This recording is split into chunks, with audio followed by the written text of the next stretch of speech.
Welcome to the Haven Hubcast, a place to learn what business leaders, owners, and professionals are doing to navigate and grow in today's market.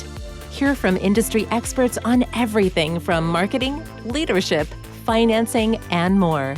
Brought to you by Haven, a co-working space where you can connect, create, and get stuff done.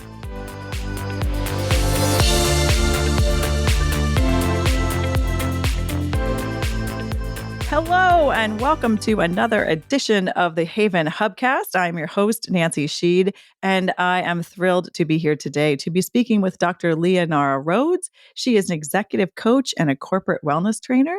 Welcome, Leonaura. Thank you for having me on the show, Nancy. It's lovely to be here. I am excited to dive into the executive coach and corporate wellness trainer part, but we were speaking beforehand, and if I didn't say it, you were actually Dr. Leonaura, and so that tells us that you've been doing other things besides doing what you're doing right now. So I'd love to, if you'd share with our listeners your journey into becoming where you've gotten to now. Yeah, no, that's a very good question. I decided when I was 12 years old that I wanted to become a doctor. And this was in the UK. And my uncle inspired me. He was a biology professor, and I just kind of got interested in kind of how the human body worked. I was always a very curious, interested child. And so, throughout my teens, that was the direction I was heading in. So from 12 to 18, and in England, you go into medical school when you're 18. That was my kind of pathway. And I was fortunate enough to get into medical school. It's 5 years in the UK. It was super hard. I found it really, really challenging, intellectually and emotionally challenging. And then I became a doctor, and that was even more challenging. It was very, emotionally draining. And it's funny when in some of my webinars, I tell a story called the linen closet, where I literally sat in a linen closet one day, surrounded by sheets and towels, and cried my heart out for 4 hours when I was a junior doctor. And it was pretty rough. I'm married to an Englishman, and just for the record, those linen closets you can walk in. So sometimes they're like small rooms. So I want people in America not to think that you were literally like on the floor underneath the shelf compared to our linen. No, and this was in a hospital, so it was a huge linen, like thousands of sheets. And we have the visual. Yes, I'm sorry you had that experience, though. Yeah, it was rough. And it's funny now, I kind of look back and realize that I really didn't have the skills to cope emotionally with such a difficult journey and a difficult profession. It was really tough. Anyway, so I went through junior doctor training, as it's called in the UK, and I achieved my dream of becoming a general practitioner, and almost instantly detested it with such a passion. And it's like, I'm always reminded of the song, "Be careful what you wish for, because you just might get it." And that was one of those scenarios where it was like, always wanted to do this, and it was hideous. It was so awful. And so I did it for a year, and then I was like, I just can't do this anymore. And then I went into public health, which is a branch of medicine in the UK that's kind of research. It's about the health of communities. And I really, really loved that. Then had 2 kids, both of whom were very sick and nearly died as infants. So I had to take a long career break. That's why you were a doctor, though. Maybe that's why you were a doctor. I love that you mentioned that. My youngest son, I resuscitated him twice at home. And I always said, I've ended up not being in medicine anymore. But if all it was for was to be able to save my son's life, then it was, it was worth it. So then I took a career break to kind of be with my kids. And I don't regret that decision at all, but it was hard giving up my career. And, medicine's a vocation and like a calling almost. And right. It was, from an identity perspective, it was really, really hard. And during that time of not working in medicine, I decided to train to be a counselor. and then discovered coaching. And coaching had just made its way across the pond. And I liked coaching more than counseling because it was about saying, I am where I am today, and how do I look forward and create the life that I really want to be living? Rather than, for me, counseling and therapy was about, exploring the past. There's a huge place for it, but I kind of realized quite quickly that was not the modality of helping people that I wanted to be doing. And coaching just really appealed to me, that kind of, future focus. So when I became a coach in the UK, I just coached parents with special needs kids. I used to run groups, small groups of, group coaching, and I loved it. And then got an opportunity to go back to medicine as a developmental pediatrician. And I was personally in the world of special needs. I won't go into that any further, but my family situation had taken me down that pathway. And so I was a developmental pediatrician for 2 years, absolutely loved it, was, really, really aligned with who I am. And then my husband announced we were moving to the States. I know. I was like, somewhere this move is coming. Somewhere you come across the pond. So I was curious when that happened. Yeah. And for an English doctor to move across the pond, it takes 4 years to retrain. And I was in my early 40s at this stage. I was just like, I just don't have the bandwidth for that. So No. So I picked up the coaching again, and I used to do a therapy called neurofeedback, which is where you train kids and adults to get into certain brainwave states. And I discovered I didn't love that. It's quite technical, but I loved the coaching, and I would be coaching the parents of the kids and coaching teenagers and things. And that was kind of when I realized that coaching was my thing, and that's what I needed. The common denominator, right? Yeah, exactly. Of where your happy spot is. Yeah. So I've been a coach pretty much off and on ever since. I had an 18-month break where I got a job as a medical writer and editor because I was kind of tired of running my own business, but came back to it because I missed it so much. But when I came back, I actually worked for Tony Robbins as a coach for 18 months, which was amazing. Really incredible experience. And he has a whole certification program, right? Like, I mean, in terms Correct. of coaching the coaches, so to speak. So yes, you had your coaching certification and experience, but then he has his kind of own way of doing it. Is that what that means when you say you worked with him? So I was an employee of his as a coach. You go through their coaching program to become a coach for Tony.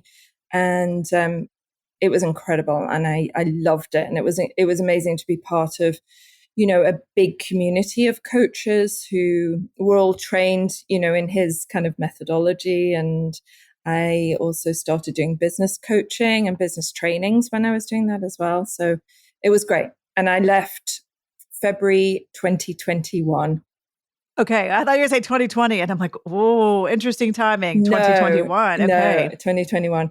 And the reason I left was a deathbed moment. I had COVID, and I had a night where I thought I was going to die, where I had pneumonia on both sides, and the doctors in the hospital said, it's best you don't get admitted because most people don't leave when they get admitted. And so I kind of lay at home gasping for breath this night, and I asked myself that question. Wow. Is this what I want to be doing with my life? And if I'm gifted more life, what will I do with it? And I decided I kind of needed to get back to my roots of health being at the core of the work that I do. And so I kind of left Tony Robbins and set up on my own again as an executive coach and also corporate wellness and leadership trainer. And that's what I've been doing ever since. I love this story. I love that it certainly wasn't linear, but I just love how you kind of bounced back and forth in a wonderful way where you kind of kept honing and, taking in new things and deciding what you were going to bring forward with you and what made sense. Like I can visually see your journey as you've shared it. And on top of the leap across the pond. Yeah. And now that you've explained it, I understand you're making sure to always include wellness in your title, right? Like a lot of Yes. people can say they're executive leadership coaches, but I feel that the wellness part so resonates with how you describe yourself now that I am hearing your story. Go ahead. And I think I have most of my clients are senior executives, and, stress management, wellness, energy, all of those things come up in almost every session. And, it's the core of everything. We are not, those parts of our lives like health and career are not in silos. They're all intertwined, and you can't ignore, the health and wellness aspect and just focus on leadership skills and ignore the health side of it, at least in my opinion. No. I mean, I just, my hope is the world is moving into less verticals and more holistic, and we'll all be a better place, like a little less compartmentalizing, which I'm going to say, I'm married to an Englishman. So if you don't mind, I'd love that you touched upon this coaching practice, this getting help. It was slower to catch on over there. It's been interesting watching the world of solopreneurs and entrepreneurship and people getting help and support. And I know people are doing it, but it does feel like they've been a little bit behind. So as you said, the coaching practice came later. Do you think they've caught up? I'm just curious, how you see where they are, or are we still ahead of the curve over here in the United States? Obviously, there's a lot more of us. I think we are still. Yeah, indeed. I think the barrier in the UK is quite kind of stoical society. Just get on with it. Get on with it. And have a cup of tea and sort it out. Yeah. And I think, people not talking about their problems. And I think it's changed a lot since I left. I moved here 13 years ago. I think it's improving over there, but it's still slower than it is here for sure.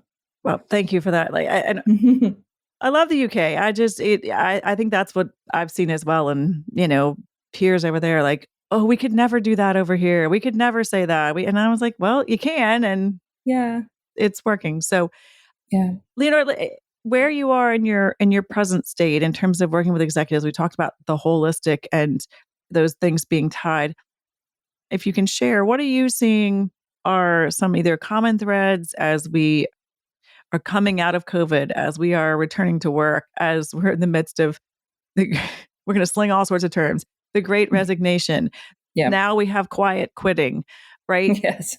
What are you seeing this permeate through the challenges with your clients, or what are some of the things you're helping them deal with in response to a lot of what's going on around us? A really good question. I think, it was very interesting to be coaching people during COVID.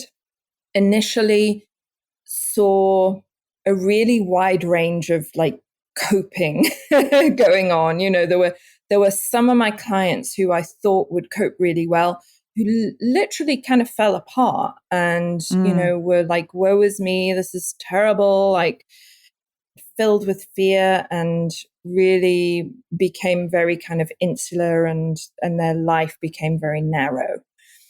And then there were other people who were like, I'm not going to let this stop me. And, and who, were constantly kind of looking for new ways to reinvent themselves and to make life work for them during a very unusual period where there were restrictions that you and I have just never lived through. Most people in the States have never lived through that kind of time. I have a friend who she was in a war zone as a child and lived in a refugee camp. I think people like that have experienced what we went through during COVID, but very few people have. Right. And I think what I saw a lot of was that a lot of people did not have good resiliency skills. And they, would be very defeated by the situation. And a lot of people, and at least initially, were kind of, as I say, very fearful and almost giving up. And I think, it's been very interesting to see how people have ridden the waves, and it's been very, everybody's different.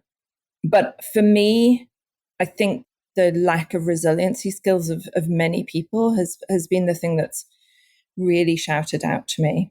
And I think with regard to companies, it's been very, very challenging to manage engagement and team cohesion and communication well. And I think a lot of companies have seen people really suffering and not really knowing what to do about it. All the while, alongside of that, trying to put in what the new policies are and the systems, are for our business going forward. And we don't, but you're zigging and zagging, right? Like, so they're watching it, they're trying to help fix and solve while they're still also trying to lead. And the foundations, are ever shifting, which we're not used to. That was never the case before. Like, it used to take forever for corporate policy or something to sort of to shift, as you said, from the corporate side. Yeah. From the employee or the leader side, are you now leading with resiliency skills? I mean, somebody might not come to you and say, they might come to you with the problem or the symptom, right? But it sounds like you're coming to the conclusion that if we build the resiliency skills, a lot of other things will fall into place.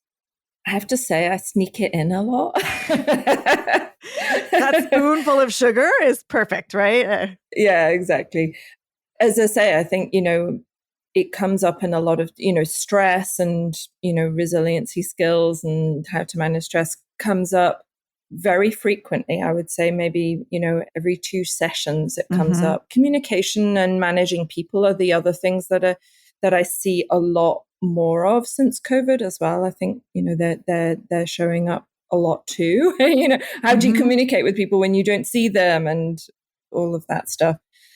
But resiliency skills and stress management, I think we can't ignore that anymore. No.